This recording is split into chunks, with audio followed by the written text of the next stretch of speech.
Let's learn this simple pattern to instantly sound like the famous canon in D. So we're not going to use the key of D because we have the sharp in there, and to keep it simple, let's use the key of C major. So it's pretty much canon in C, and it will sound like this.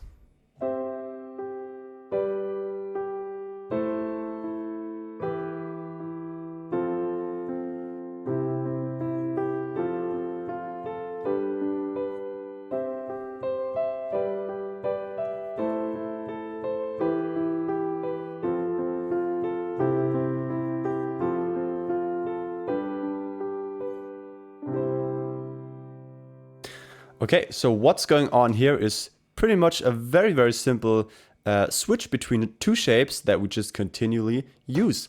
So what is the switch of shapes? Let's start. The first chord is a C major chord in second inversion. That means we have a C major chord like this with the notes C, E, G. But the bottom two notes here are not played right there, but actually up here. It's the same notes, just an octave higher. So we play this with our fingers 1, 3, 5, G, C, and E. And now you can see if our second and fourth fingers are in this natural position, they're on the keys of B and D. And what we do for the next chord, we switch from the fingers 3, 5 to the fingers 2, 4, and the thumb stays where it is, which will result in a G major chord. So again, let's do the switch from C major and then G major. For the left hand, we add, of course, the C in the beginning. And then I would suggest using the third finger, we play the G down here. So do this one more time.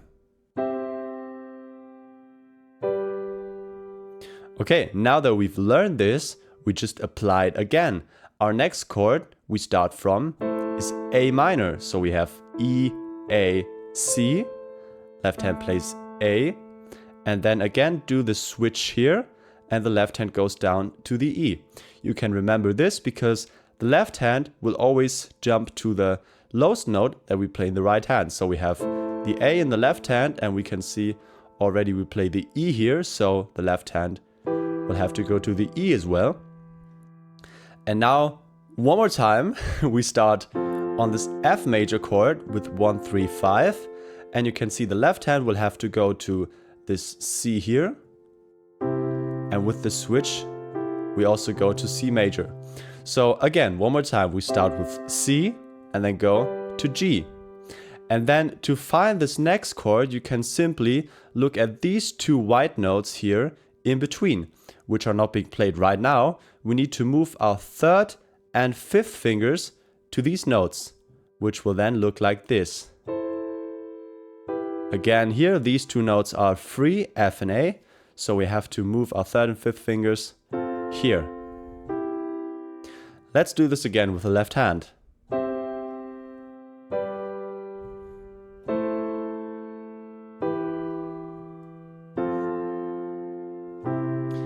And for the last two chords, we go back to the F, where we just came from, right? So we do this, we go back, and then we shift every key one to the right, which will result in G major, but this time in a different shape. So we do this, come back up to F, and move everything up one white key. And then we just repeat. And now you can start adding a pattern in there. One simple pattern could be playing the top two notes and then the bottom note instead of playing them all together, which would sound like this.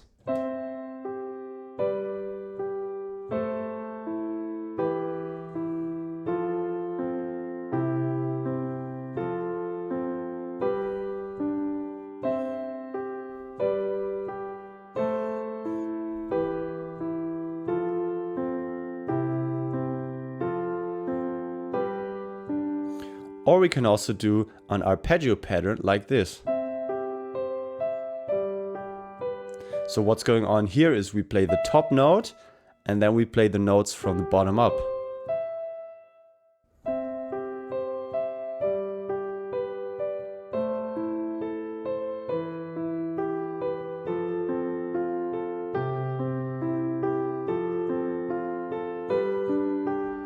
can add octaves in the left hand if you want.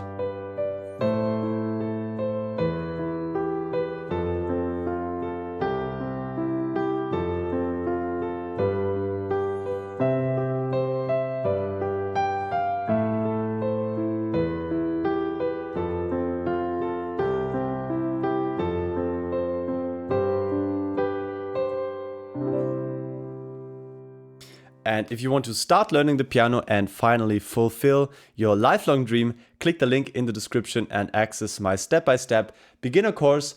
And as always, I'll see you in the next lesson.